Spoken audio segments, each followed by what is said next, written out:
The episode's called Lollybrook because that's where the entire story takes place. We scouted the location for Lollybrook back for episodes 101 and 102 because in episode 102, there's a flashback sequence when Jamie's telling Claire the story of his first encounter with Blackjack Randall. So we had to sort of pull the trigger on what Lollybrook was going to be before we ever got to these episodes where we were going to be using the location much more aggressively.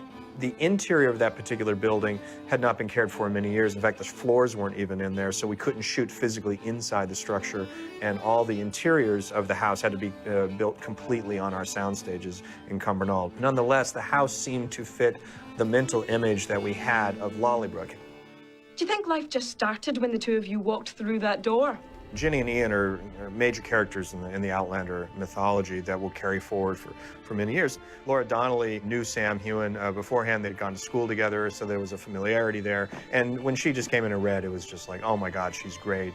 And she has such a vibrancy and, you know, just such a spark of fire. She was exactly what you wanted to get out of Jenny, you know. And there's a nice contrast between her and Katrina. They don't look similar. They seem to have different personalities. We knew it'd be fun to watch them spark off against each other. Tell that trollop to keep her name out of my business. Ian's leg, he has a peg leg, obviously, and the way we did that is there's a rig that is attached to his leg. He's actually kneeling on this peg leg, and then his actual leg dangles back at a right angle, and his leg actually has a big green sock in it. And in visual effects, they just simply erase the green sock, so all you're left with is the peg leg.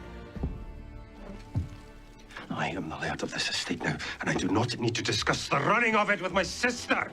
We thought that the emotional core of this particular episode was Jamie coming home and trying to assume the mantle of his father, to be the laird, and to fail at it. That's the basic emotional arc in an episode that doesn't have a lot of physical jeopardy in it, that's not about big plot twists and turns. This was an episode that's really about a family drama. It's really about the son coming home after many years and the complications of stepping into his dead father's shoes.